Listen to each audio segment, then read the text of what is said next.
Ça y est, Noël revient. Et avec lui, la magie et la joie envahissent les foyers. On se régale avec les préparatifs. Et petits et grands rêvent de 1000 cadeaux en faisant leur liste au Père Noël. Cette année, comme l'année dernière et comme l'année d'avant d'ailleurs, le smartphone sera encore une fois l'objet le plus présent sous le sapin. Mais attention, ne vous trompez pas. Si vous voulez conserver à vos fêtes leur bonne ambiance, optez pour un iPhone. Rien de mieux pour résumer l'esprit de Noël qu'un portable à 1000 € ou le double pour les gourmands qui rêvent de l'iPhone 16 Ultra. Mais avouons-le, un iPhone, c'est plus qu'un cadeau. C'est le smartphone le plus vendu au monde, une légende, une tendance à lui tout seul, une philosophie et surtout, c'est un symbole. Apple a déjà vendu plus de 2 milliards 200 millions de ses bébés partout dans le monde et 235 millions sur la seule année 2023. Pour se faire une idée, c'est comme s'il équipait l'équivalent de la population de l'Indonésie chaque année. Et l'Indonésie, c'est le 4e pays le plus peuplé au monde. C'est énorme. Mais Apple n'a pas fait que révolutionner nos poches avec son téléphone tactile multifonction à navigateur web avancé. La firme américaine a été pionnière dans de nombreux domaines liés à l'électronique, dans l'informatique, logiciels et matériels, dans les objets connectés et même dans l'automobile. Valorisé plus cher que le PIB du Royaume-Uni, Apple est la plus grosse société cotée à New York et c'est aussi la première ligne du portefeuille de la quasi-totalité des fonds d'investissement du monde entier qui ont vu la valeur de leurs actifs tripler depuis le début de la crise sanitaire. Oui, mais voilà, le vent commence à tourner. Depuis 2 ans, Apple n'en finit plus de décevoir. Elle déçoit tout le monde. Les fans, les partenaires financiers, les actionnaires, les ventes baissent et inquiètent les marchés, moins 2,8% en 2023. Et si on attend environ 2% de croissance en 2024, ce sera avec des bénéfices en baisse de 3,4%. Comme toujours, la cause n'est pas unique. Ce recul est le résultat d'une combinaison de facteurs externes et internes qui pèsent sur l'attractivité de la firme à la pomme. Et c'est de tout ça dont je vais vous parler aujourd'hui. Alors qu'on croyait Apple indestructible, soudain, le doute est permis. Toute la question est de savoir si le géant américain est victime d'un simple faux pas ou bien si ce recul nous révèle quelque chose de plus préoccupant, de plus structurel. Je suis sûre que vous mourrez d'envie de savoir ce qui se passe, alors installez-vous, je vous raconte un peu tout ce que je sais. Mais avant d'aller plus loin, parlons de notre partenaire, Greengot, qui révolutionne complètement le secteur financier. Ils ont compris quelque chose d'essentiel, notre argent ne dort jamais. Greengot, c'est une institution financière française qui gère maintenant plus de 100 millions d'euros et offre des comptes perso, communs et des assurances-vie. Contrairement aux institutions traditionnelles qui utilisent directement ou indirectement nos dépôts pour financer tout et n'importe quoi, comme l'industrie fossile, Greengot nous garantit une transparence totale. Votre argent finance des projets concrets et utiles. La construction de trains avec Alstom, les énergies renouvelables et leur stockage partout dans le monde, ou encore le traitement de l'eau et des déchets en France et en Asie.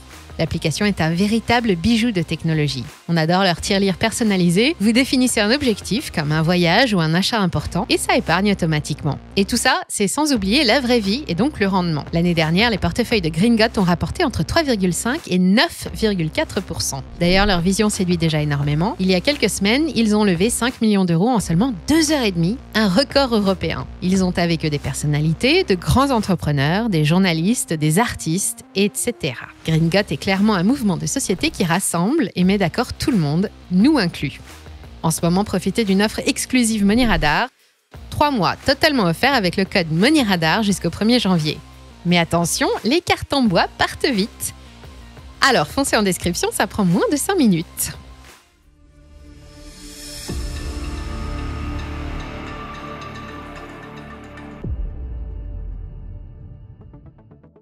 We're introducing 3 revolutionary products of this class. The first one is a widescreen iPod with touch controls. The second is a revolutionary mobile phone. And the third is a breakthrough internet communications device. These are not 3 separate devices. This is one device, and we are calling it iPhone. Today, Apple is going to reinvent the phone. À moins que vous n'habitiez sur une autre planète, et encore, je ne suis pas sûre à 100%, je n'ai pas besoin de présenter Apple. À la fois phénomène économique et sociétal, L'entreprise fondée en 1976 par Steve Jobs, Steve Wozniak et Ronald Wayne est aujourd'hui plus populaire que les Beatles, ces derniers étant eux-mêmes plus célèbres que Jésus-Christ si on en croit John Lennon. C'est l'une de ces sociétés mythiques qui ont jalonné l'histoire de la construction économique du monde, comme la Standard Oil, Boeing, Siemens, Renault ou Nokia avant elle. Apple a révolutionné l'industrie technologique grand public en introduisant à grande échelle des produits devenus iconiques comme l'iPhone, le Macintosh, le MacBook ou l'iPod. Au-delà de leur performance technique, les appareils à la pomme se sont aussi imposés par leur design épuré et minimaliste, et ils sont progressivement devenus des objets de désir et des marqueurs de statut social. Mais la réussite d'Apple ne se limite pas à ces innovations. Son incroyable succès est aussi le fruit d'une stratégie redoutable. Apple est parvenu à créer un écosystème verrouillé et hautement intégré qui capture littéralement ses utilisateurs et renforce son emprise sur le marché. Les produits Apple ne sont pas compatibles avec ce qu'on trouve ailleurs et, inversement, pas de Windows, pas de Linux, pas d'OpenOffice, pas de port USB et des composants exclusifs introuvables qui sont aussi facturés 2 fois plus cher. Grâce à ça, Apple n'a pas de clients, elle n'a pas d'utilisateurs, elle a des fans. De véritables passionnés qui défendent leur marque préférée mieux qu'une poule ne défend ses poussins. Les applistes forment une sorte d'immense secte mondiale qui vit à l'intérieur d'un sanctuaire numérique où tous les produits fonctionnent en parfaite harmonie à tout instant. Besoin d'un fichier? AirDrop. De passer un appel? FaceTime. De dépenser 300 €? Des AirPods. D'un ordinateur assorti aux AirPods? La version full option du MacBook Pro vous est proposée à 13 800 €. Mais le prix ne compte pas. Apple a fait de ses clients des évangélistes, ses meilleurs représentants partout dans le monde. Ils considèrent les utilisateurs d'Android et de logiciels open source comme des hérétiques et passent leur temps à essayer de les convertir. J'exagère? Bon, d'accord, je noircis un peu le tableau et je sens que je suis en train de perdre tous les fans de la marque. Ne partez pas! Je n'ai pas dit que je n'en faisais pas partie. Mais je ne suis pas loin de la vérité. Et c'est justement grâce à ces méthodes de chasse, combinées à un rythme d'innovation effréné, qu'Apple s'est hissé à la tête du SP500 en seulement 25 ans. Avant l'explosion de la bulle Internet en 2000, les leaders de l'économie américaine s'appelaient encore General Electric, ExxonMobil, Pfizer, Citigroup, et la capitalisation boursière d'Apple ne dépassait pas les 17 milliards de dollars. À partir de 2007, tout a changé. L'iPhone a fait sur l'industrie du numérique le même effet qu'Elvis sur la musique. 4 ans, et d'autres nouveautés plus tard, Apple était devenue la plus grande société américaine en termes de capitalisation boursière devant ExxonMobil et jouissait déjà d'une influence considérable sur des milliards de consommateurs à travers le monde. Puis la crise sanitaire a fait exploser les ventes et le cours de l'action pour aboutir au moment où je vous prépare cette vidéo à une valorisation de plus de 3 550 milliards de dollars à Wall Street pour 383 milliards de chiffre d'affaires en 2023 et un bénéfice de 97 milliards. Et entre 2011 et aujourd'hui, rien n'a changé, enfin presque. Un petit détail peut-être, 383 milliards, c'est un joli score, mais c'est moins qu'en 2022. Et 2% de croissance en 2024, c'est mieux qu'en 2023, mais c'est toujours en dessous de 2022. Enfin, 1% de croissance prévue pour 2025, et voilà l'avenir d'Apple soudainement remis en question. Un recul des ventes s'était déjà arrivé une fois en 2015, mais jamais les difficultés ne se sont étendues sur une durée aussi longue. Pour le moment, Apple reste en tête des ventes de smartphones dans le monde. 15,6% des téléphones vendus en 2023 sont des iPhones, contre seulement 6,8% pour son plus gros concurrent, le Samsung Galaxy. Mais ces 2 dernières années, la firme a perdu beaucoup de parts de marché, essentiellement en Chine. Ce qui devait finir par arriver est arrivé. En début d'année, Apple s'est littéralement fait expulser du top 5 des plus gros vendeurs de téléphones de l'Empire du Milieu, désormais 100% chinois, dominé par Vivo, Oppo, Honor, Huawei et Xiaomi. En cause, la guerre commerciale que se mènent Washington et Pékin, qui prend la forme de mesures douanières, d'accusations d'espionnage et de contraintes ou d'embargos technologiques, et qui lui ferme un peu plus l'accès au marché chinois à chaque déclaration. Mais la concurrence est tout aussi rude dans les autres régions du monde, et en cet avant 2024, il ne reste plus que 3 pays à préférer l'iPhone aux concurrents, les États-Unis, la France et le Canada. Partout, des adversaires de plus en plus motivés par son succès lui disputent son statut de leader dans le cœur des classes moyennes et supérieures, et il ne pouvait pas y avoir de meilleur moment. En ce moment, Apple n'a pas la pêche. Jeu de mots subtil. Et certains signes ne trompent pas.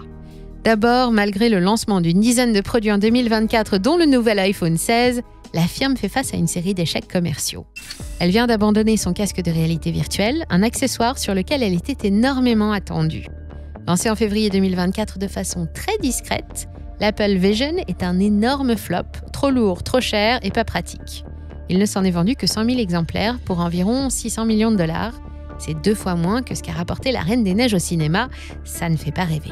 Le projet d'Apple Car a lui aussi été enterré en février dernier. 2000 personnes ont travaillé pendant 10 ans pour mettre au point une voiture 100% électrique et 100% autonome à commande vocale. Un projet à 10 milliards de dollars qui finit à la poubelle, dans la corbeille. Mais 10 milliards, c'est moins que le montant de l'amende que la firme américaine va devoir payer cette année, condamnée par la Cour de justice européenne à rattraper 13 milliards de dollars d'arriérés fiscaux. Bon, quelques mauvais choix stratégiques et des déboires financiers, ça arrive à tout le monde, mais s'il n'y avait que ça. En réalité, la fansphère commence à nourrir quelques ressentiments envers sa marque favorite, et l'ambiance qui règne sur les forums spécialisés est plutôt tendue. On y critique le manque d'innovation réelle depuis 2 ans, avec des restylages ou des produits lancés sans véritable amélioration. Sorti il y a peu, l'iPhone 16 a déjà fait l'objet de commentaires mitigés de la part d'acheteurs déçus, qui n'y ont trouvé que peu de différence avec l'iPhone 15, à part un nouveau bouton très mal placé qu'il faut vite désactiver pour avoir la paix. On y critique aussi le projet d'Apple Card, une carte de paiement développée en partenariat avec Goldman Sachs pour concurrencer American Express, ou encore Apple Intelligence, l'IA embarquée exclusive qui n'est même pas encore arrivée en France et qui est déjà en dessous des attentes des applistes. Enfin, on déplore les politiques de l'économie avec la disparition progressive des accessoires ou des câbles dans les boîtes qu'il faut acheter à part, un manque d'attention qui fait mal quand l'appareil a déjà coûté un bras. On se plaint aussi de cette volonté de se singulariser, du refus de l'USB-C ou de ces prises de recharge mal conçues situées sous l'appareil. Tous ceux qui ont un jour voulu se servir de l'Apple Magic Mouse pendant qu'elle est branchée savent qu'en effet, ça relève de la magie. Pour les autres, une image vaut 1000 mots. Enfin, chez Apple, on fait de la sécurité des données un fer de lance. Depuis toujours, la firme se vante de proposer une gamme étendue de solutions de protection contre le piratage ou l'utilisation malveillante des données de ses clients. Les iPhones seraient bien plus sûrs et plus résistants face à d'éventuelles attaques que des appareils qui fonctionnent avec des systèmes ouverts. D'ailleurs, en 2017, Donald Trump, alors président des États-Unis, a été forcé d'abandonner son Samsung Galaxy pour un iPhone sur les conseils de la CIA pour plus de sécurité. Pas de chance, alors que le monde commençait à oublier le scandale mondial Pegasus en 2021, Apple et ses clients ont été récemment les cibles de plusieurs attaques, 3 logiciels espions en 2023 dont le retour de Pegasus, des fuites de données en mars et avril dernier, et le 29 juillet, un important correctif a été apporté pour traiter de nombreuses vulnérabilités affectant les OS, ce qui n'a pas manqué d'inquiéter un peu plus les utilisateurs. Malgré tous ces efforts, garantir un niveau de sécurité qui couvre 100% des risques est aussi improbable que de garder un iPhone allumé avec moins de 20% de batterie. Bref, on se demande si ça tourne toujours aussi rond chez les ingénieurs d'Apple. Enfin, que dire de ce dernier signal accessible aux initiés des bourses qui assistent depuis Noël dernier à la liquidation de plus de 615 millions d'actions par le conglomérat Berkshire Hathaway. Apple a longtemps représenté la moitié du portefeuille de Warren Buffett et désormais le milliardaire se contente de 25% seulement. Apple, c'est fini, ça plonge, c'est mort. Mais que les fans se rassurent, je ne vais pas maintenir plus longtemps cette tension insupportable. Non, Apple, ça n'est pas fini. Malgré la baisse des ventes, malgré les alertes financières, malgré les critiques, malgré les problèmes de sécurité, les signaux en provenance des marchés et l'appétit féroce des concurrents, Apple n'est pas à terre. Alors ne vous précipitez pas pour vendre vos titres. D'abord, même si l'iPhone se vend moins bien que prévu, Apple se rattrape sur les services comme le cloud et le streaming qui n'en finissent pas de rapporter de l'argent, 26% des recettes totales du groupe cette année. Sa branche service est appelée à progresser avec le projet d'Apple de briser sa dépendance aux ventes de l'iPhone, une stratégie à long terme qui s'appuie sur la solidité des fondamentaux du groupe et qui permet aux experts d'être optimistes quant à son avenir. Ensuite, Apple reste la plus grosse société des États-Unis, ses savoir-faire sont toujours inimitables.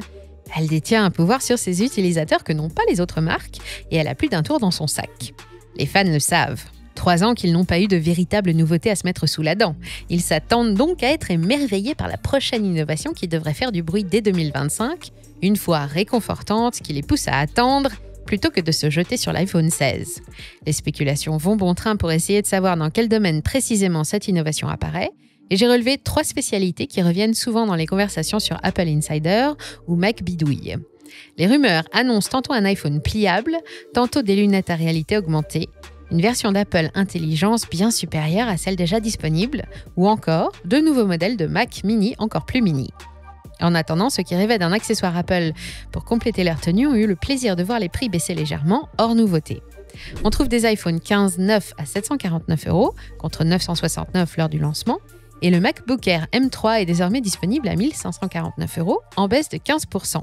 Juste avant les fêtes, de quoi relancer efficacement les ventes de cette fin d'année.